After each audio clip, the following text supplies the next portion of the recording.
Someone once said that really purging the clutter from your life could be as good as a remodel and so much easier. Now, as an architect, I don't know that I totally agree with that. However, I am a big believer in getting yourself down to just what you really need in your life. I also know, from having helped loads of families, including my own, through remodels, that before you can take on a remodel, you first have to move all your stuff out of the way. Having less of it will only help. Hey there! Welcome back to Mid-Mod Remodel. This is the show about updating MCM homes, helping you match a mid-century home to your modern life. I'm your host, Della Hansman, architect and mid-century ranch enthusiast. You're listening to Season 2, Episode 6. Last week, I talked about the method I use to plan and stay on top of my own home remodeling project. Today, I want to focus on something a little more tangible: stuff. Or more specifically, getting rid of it. We all have more stuff than we need, and we all struggle to keep it out of our lives. Here's a little advice from your architect. I think decluttering is as good as a renovation sometimes. If you can just get your space cleared and refreshed, you may find that you like it better than before and don't need to consider the full remodel you used to think was essential. Purge enough warm clothes, and you might find that you like your house well enough you don't need a new walk-in closet. You could make a home office from the former junk room where you were keeping all of the Amazon boxes and Christmas decorations. By the way, I'm talking about myself right there. Now, decluttering isn't magic, of course. It won't fix a bad layout, tired surfaces, or a lack of natural light. But it can go a long way. And here's another thing to consider. Decluttering is step 1, or maybe even step 0, to any remodel. Real talk. If your need for a renovation is being driven by your desire to have more room for your things, the first step is still going to be to move all your stuff out of the way so that someone can come in and make changes. One way or another, you're going to have to remove all your existing furnishings, object darts, and stored items from the house, or at least out of the space that's being remodeled before the demolition crew can get started. Even if you're doing the work yourself and simply moving piles of things from one area to another, having less in your life will make the process easier.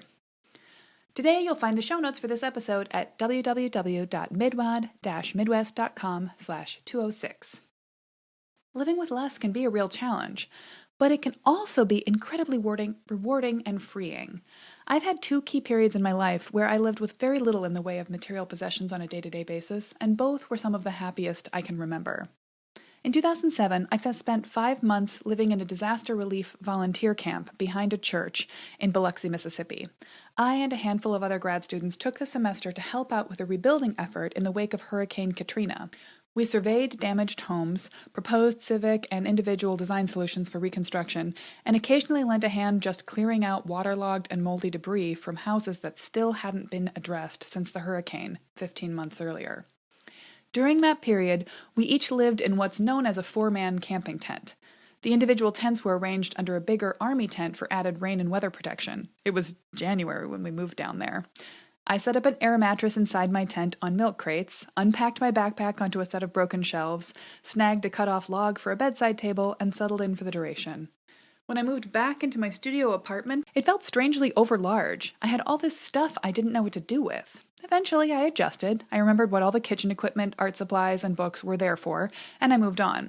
But it was a great reminder of how little I really needed to feel complete. Later, I took another 5-month period between one job and another to slowly travel around the Mediterranean. I stayed in hostels and rode trains, ferries, and buses from one city to another, starting in Barcelona and ending in Istanbul. Everything I needed fit into a backpack and weighed about 20 pounds. I had a ready supply of books to read on my phone, a lightweight travel laptop that let me stay in touch with my family, and an old-fashioned sketchbook kept me grounded.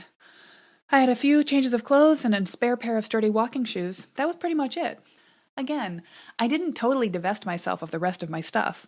My worldly goods were neatly stacked and waiting for me in boxes against the wall of a storage unit in rural Wisconsin. I was very happy to come home to my inherited sofa, thrifted dining set, and all of my books.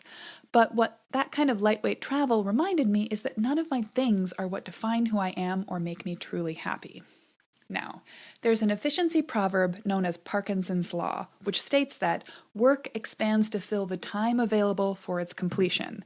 Basically, if you sit down and tell yourself you've got all day to do something, it'll probably take you all day to do it. But if you only allow yourself 2 hours, you might be able to do the same task in that amount of time.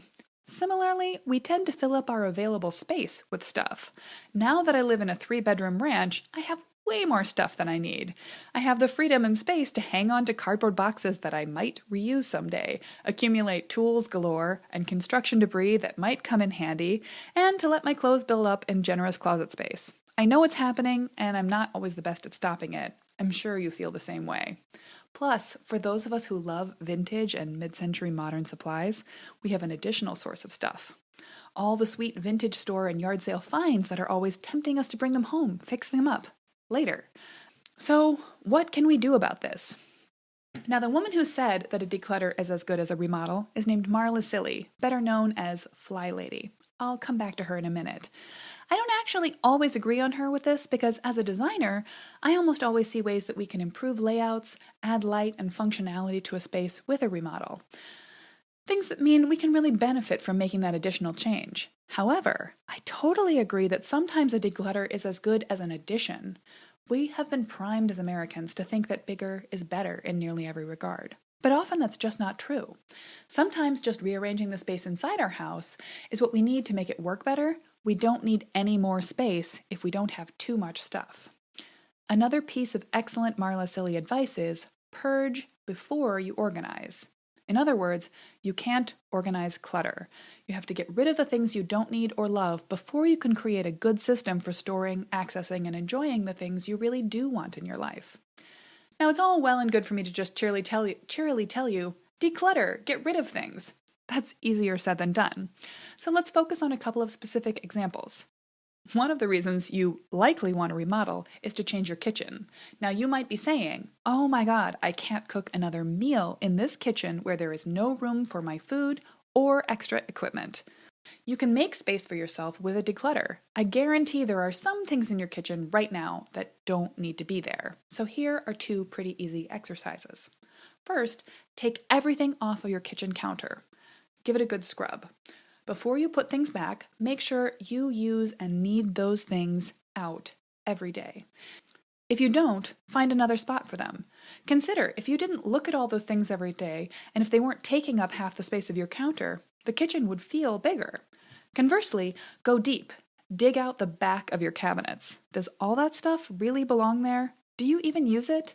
There are probably some expired food things, or a neat gadget you never actually use. Give some of it away.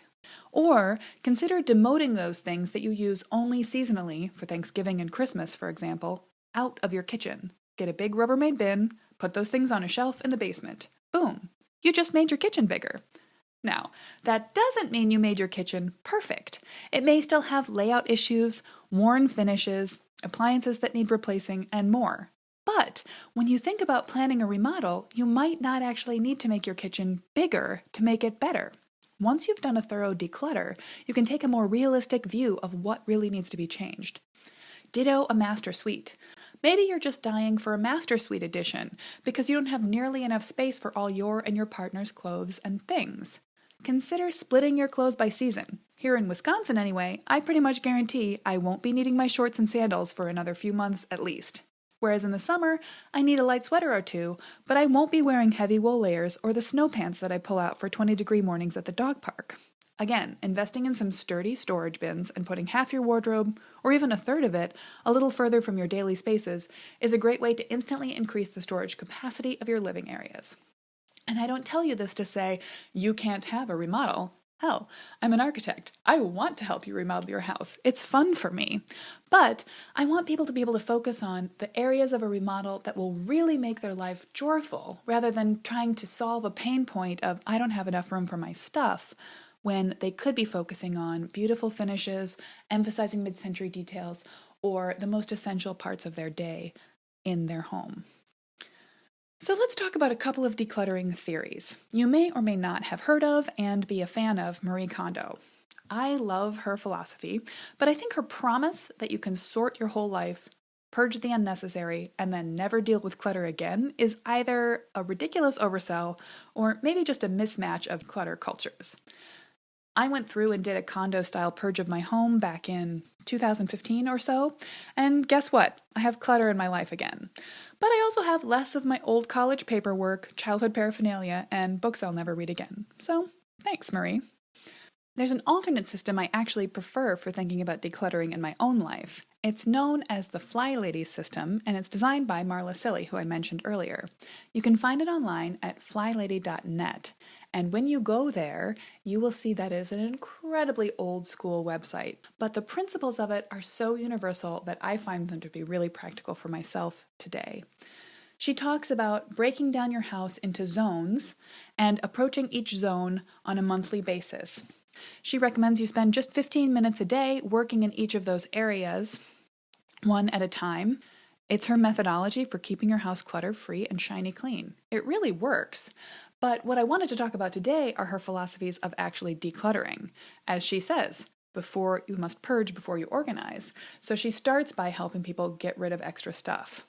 My favorite of her decluttering tasks is the 27 fling. It's simple. Set a timer, grab a bag, and find 27 things to literally throw away. Do it in 15 minutes. If you feel motivated and enthusiastic, grab another bag and find 27 things to give away as well. I guarantee you can make this happen, and I challenge you to try it. In fact, if you're anything like me, if you haven't done this in a while, you can go into your bathroom and find 27 things to get rid of out of the drawers and cabinets right now. If you're more of a Marie Kondo fan, you can do the same exercise. Simply pick up every tube of nearly empty sunscreen and ask yourself, does it spark joy? Whatever your method, clearing some of that extra clutter out of your life will leave you feeling clearer, fresher, and ready to enjoy your house right now and plan for the future. Speaking of planning for that future, if you are planning a remodel soon for your mid-century home, or even if you're in the middle of one and feeling a little lost, I know that you're probably struggling to clarify, focus, and explain how you want to perfect your mid-century home. It can feel like no one, not your family, not the salespeople at supply stores, and certainly not the contractors you've talked to, really get what you want to do. You just want to work with the style of your mid-century home and help it match your life. I'd like to help. That's why I've created a simple step-by-step online course to walk you through the process of clarifying what you really want from your home, cataloging what that house already has and what it needs, applying the principles of a great MCM home update, and then prioritizing what you are going to do in a manageable way. It will be launching in March. If that sounds like something you'd like to know about, go check out midmod-midwest.com/waitlist to be the first to learn more. Thanks so much for joining me today. I want to remind you that your reviews, ratings, and comments drive the subjects I cover and help other mid-century enthusiasts find the show. If you're working on a mid-century remodel of your own and you want to share your project and ask questions, join the new Facebook community, Mid-Mod Remodel. For the next several weeks, I'll be answering common MCM home update questions in a live Q&A at 2 p.m. on Saturdays. As always, you can find more information and links to everything I've mentioned in the show notes for this episode on my website at midmod-midwest.com/206. That's all for now, Mid-Mod Remodelers. Catch you next week.